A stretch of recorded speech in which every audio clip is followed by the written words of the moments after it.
Welcome back, creators. The most exciting AI tool of 2026 isn't what you think. Everyone's talking about ChatGPT, everyone's talking about Claude.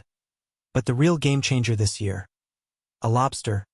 Meet OpenClaw, the open source AI agent that never sleeps, never complains, and quietly automates your entire life while you're busy doing literally anything else. And today, we're not just installing it, we're pulling back the curtain on the whole ecosystem. What an AI agent actually is, how memory works, and why it matters, what RAG really does behind the scenes, how skills turn an agent into a powerhouse, and how OpenClaw ties it all together. By the end of this video, you won't just use OpenClaw. You'll understand the technology that makes it magic. Let's dive in. The project originally came from an assistant named Claude, which itself was a playful nod to Anthropic's Claude. This similarity eventually triggered a polite trademark reminder from Anthropic. The developer embraced the lobster theme and leaned into the idea of molting, shedding an old shell and growing a new one. The mascot became Molty, a molting lobster.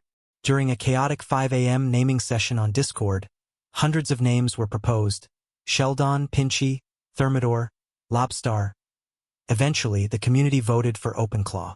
Clawdbot, Moltbot, OpenClaw, all within a few days in January 2026. And yes, the Anthropic trademark nudge was real, and the lobster identity stuck.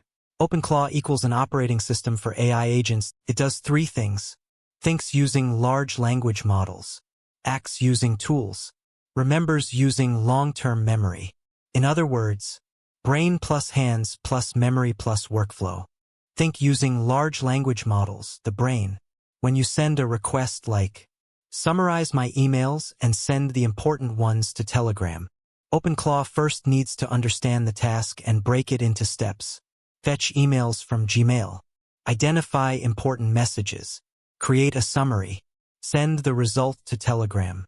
This planning and reasoning is done by a large language model LLM, such as GPT, Claude, Gemini. The model's job is to understand what you want, decide what to do next, generate instructions. But here's the important part. LLMs can think, but they cannot act. They don't send emails. They don't check stocks. They don't access your apps. They are the brain, not the hands. Act using tools, the hands, to do real-world tasks. OpenClaw connects the AI to tools. Examples of tools: Gmail API, read and emails. Telegram API, send messages. Stock API, check prices. Shopify, manage products. File system, scripts, databases. How it works: the LLM decides, I need to use the Gmail tool. OpenClaw calls the Gmail API. The result comes back. The LLM continues working with that data. So the system works like this: LLM decides, OpenClaw executes, result goes back to the LLM. In simple terms, tools equals the hands of the AI. This is what turns AI from chatting into actually doing work. Remember using memory. Without memory, every request would feel like talking to a stranger. If you tell the system, I only care about important emails, it should remember that. OpenClaw uses two types of memory: short-term memory, recent conversation history. This helps the AI continue the current task. This is often stored using summaries, vector databases, user profiles.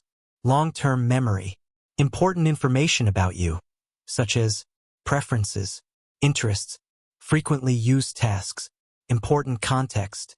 Why this matters: memory turns AI from a one-time tool into a personal assistant that learns over time.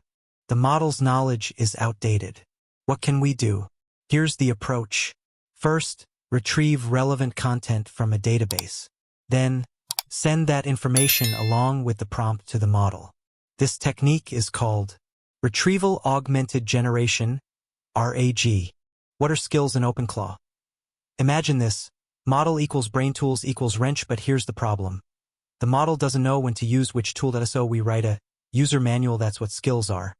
They tell the model when to use which tool and how. Example: troubleshooting a server issue, check monitoring, review logs, rollback version. And these steps can be written as a skill, so the model can follow them in order. When a system has LLM, thinking, memory, remembering, RAG, knowledge, tools, doing, skills, workflow, It becomes an AI agent, an autonomous task doer. And OpenClaw is exactly that kind of system. Here's how the flow works. Human user sends a message via Telegram's Discord.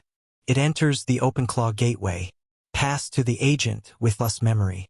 The agent invokes the LLM language model.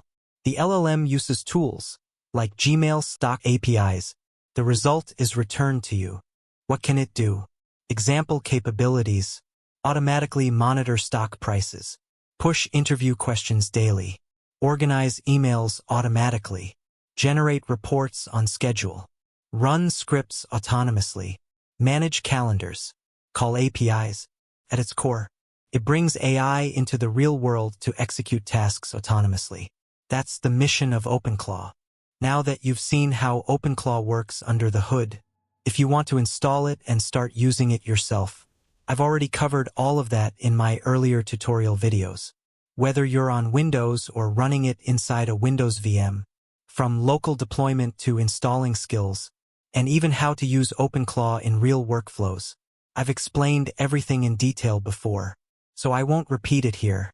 Finally, let's hear from the creator of OpenClaw, the father of Clawdbot, on how he built this wildly successful AI agent. How did he bring AI out of the lab and into the real world to execute tasks autonomously? How did he design an agent that can think, remember, and call tools? And how did he turn Telegram and Discord into gateways for everyone to access their own personal task-doing AI? Now, let's uncover the story behind OpenClaw. This idea about personal agents in May already, and I tried. It was like the time that GPT-4.1 was out, and it was just not good enough. And then I thought all the big companies will build this in the next few months anyhow. So I was like, why the F should I do that? You know, I'm just gonna wait and they make it better. In November, I looked and still there was nothing.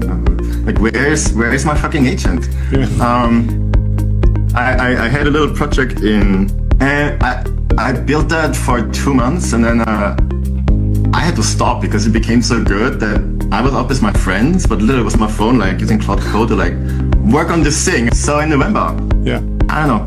You know, I wake up every day, I'm like, okay, what do I want to work on now? What would be cool? I want to chat with my computer on WhatsApp because if my agents are not running and then I go to the kitchen, I want to check up on them. So I just hacked together some WhatsApp integration that literally receives a message, calls Cloud Code, and then returns what Cloud Code returns, one shot. I was just sending it a voice message, you know? But I didn't build that. There was no support for voice messages in there. So the reading indicator came and I'm like, oh, I'm really curious what's happening now. And then after 10 seconds, my agent replied as if nothing happened. I'm like, how the F did you do that? And it replied, yeah, you sent me a message, but there was only a link to a file. There's no file ending. So I looked at the file header. I found out that it's Opus. So I used FFmpeg on your Mac to convert it to WAV. And then I wanted to use Visp, but didn't have it installed, and there was an install error. But then I looked around and found the OpenAI key in your environment. So I sent it via curl to OpenAI, got the translation back, and then I responded. And that was like the moment where like, wow. Yeah. You know, it's like, these things are like, damn smart, resourceful beasts if you actually give them the power. Sure. And then I was kind of hooked, like but you know, I see this project as much technology as it is like art and exploration, because this feels, in one way, it's just glue. It's just putting pieces together that we already have. In another way, it's a whole different way how you interact with those things, because all the technology blends away. You don't think about new session, compaction, which model. I mean, maybe a little bit because tokens are still expensive, but usually all of that blends away. You just talk to a friend or a ghost. Now it's your turn to take the next step.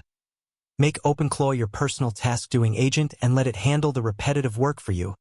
If this series has been helpful, remember to like and subscribe, and stay tuned for more hands-on AI tutorials.